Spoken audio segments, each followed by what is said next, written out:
Kenya has hit pause on a major trade deal with China. Nairobi is reportedly holding back after pressure from the Trump administration. At stake is a near $1 billion agreement with Beijing and Kenya's access to future US trade programs. Reports say Kenya has not completely pulled the plug on this deal, but final approval has been delayed as it weighs economic gains from China against strategic access to US markets and security partnerships. The warning from Washington is clear. Moving too quickly towards Beijing could undercut Kenya's chances of joining any future US trade framework.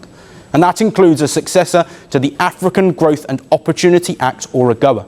For 25 years, AGOA allowed many Kenyan goods duty-free access to the US market.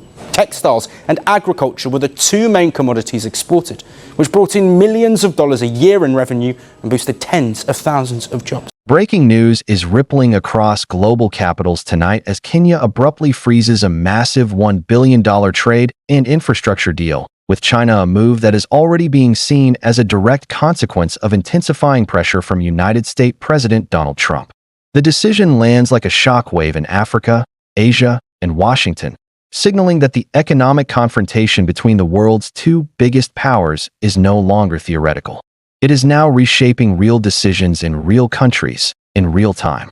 The timing is impossible to ignore. For weeks, United States President Donald Trump has been escalating his campaign against countries that deepen economic ties with Beijing. His language has grown sharper, his warnings louder, his message clearer. Align too closely with China and expect consequences. Kenya's sudden pause on a $1 billion agreement now appears to be the most dramatic example yet of how that message is landing. Sources close to the negotiations say the deal was not struggling. It was moving forward. Contracts were being refined. Financing mechanisms were being finalized. Then, suddenly, everything stopped. Kenyan officials announced a freeze, citing the need for further review. But in diplomatic circles, few believe this was a purely technical decision. The pause comes after a surge of private and public signals from Washington that countries sitting on the fence may soon be forced to choose sides. United States President Donald Trump has framed the global economic landscape as a zero-sum contest. In his view, every port, railway, digital network, and trade corridor financed by Beijing represents lost influence for Washington. Over the past months, he has intensified rhetoric portraying China's overseas investments as traps, leverage points, and strategic encirclements. Behind the scenes, diplomats and envoys have reportedly carried the same message to governments across Africa, Asia, and Latin America. Kenya has long been one of China's most visible partners on the African continent. Chinese-funded infrastructure projects have transformed skylines and transport networks. Railways, highways, ports, and energy facilities have become symbols of a fast-moving partnership. The $1 billion deal now frozen was expected to deepen that relationship further, strengthening trade flows and expanding strategic infrastructure capacity. For Beijing, it was another step in cementing long-term influence. For Kenya, it promised jobs, growth, and regional leadership. But Kenya is also a key strategic partner for Washington.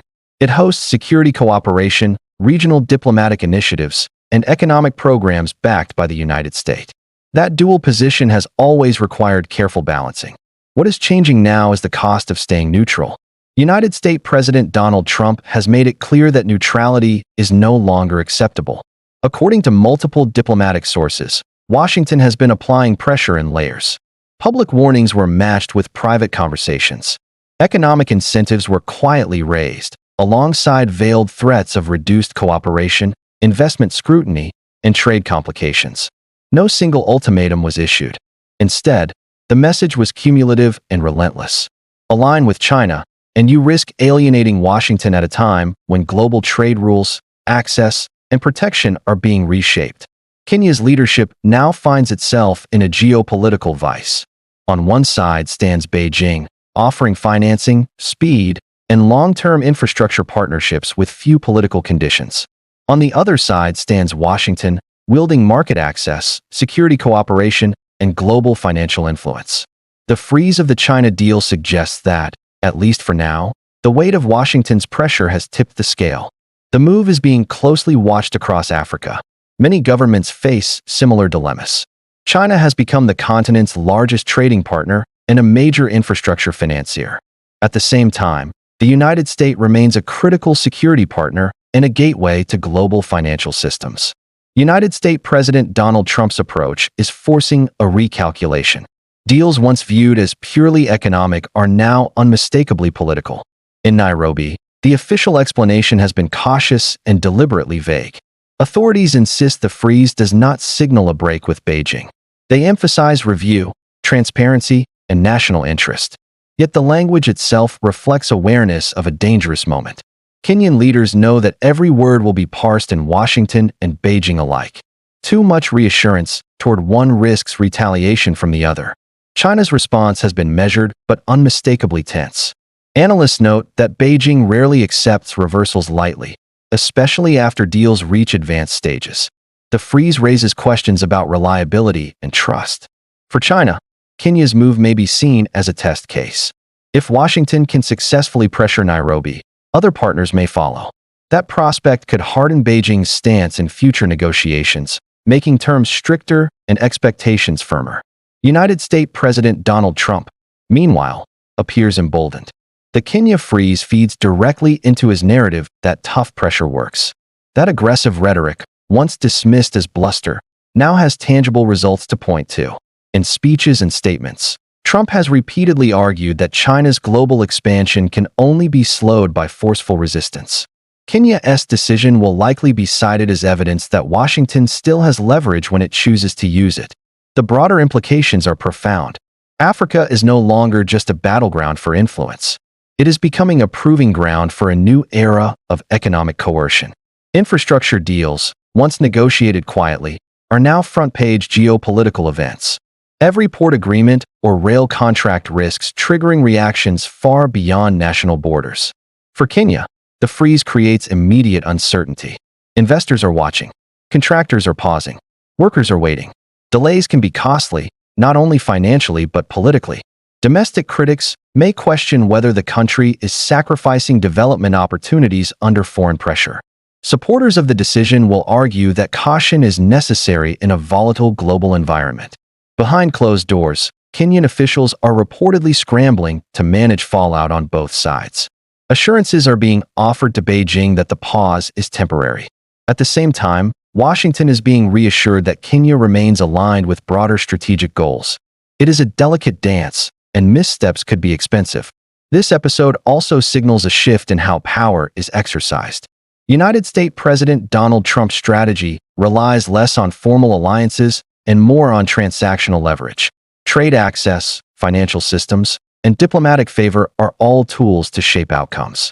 For countries like Kenya, the margin for independent maneuver is shrinking. The ripple effects may extend far beyond Africa. Asia, Latin America, and even parts of Europe are watching closely. If a $1 billion China deal can be frozen under pressure, no agreement is entirely safe. Governments may begin reassessing projects not based on economic merit alone, but on geopolitical risk. China, for its part, is unlikely to stand still. Analysts expect Beijing to refine its approach, possibly offering stronger guarantees, faster timelines, or alternative incentives to keep partners from wavering. The contest is evolving, and each move provokes a countermove. At its core, Kenya's decision underscores a stark reality. The global economy is fragmenting into spheres of influence. Choices once framed as development decisions are now strategic alignments. The space between Washington and Beijing is narrowing, and countries caught in the middle are feeling the squeeze. As night falls in Nairobi, the phones are still ringing. Diplomats are still talking. Markets are still reacting. And around the world, governments are asking the same question. If Kenya can be pushed to freeze a $1 billion China deal, who might be next? The freeze may prove temporary. The deal could be revived, renegotiated, or replaced. But the signal has already been sent. United States President Donald Trump's pressure campaign is real, and its reach is growing. For nations navigating the fault lines of a divided world, Kenya's move may not just be a single headline. It may be a warning that the era of quiet balancing is ending, a warning that economic choices now carry geopolitical consequences, and a warning that, in the escalating confrontation between Washington and Beijing, more countries may soon find themselves squarely in Trump's sights.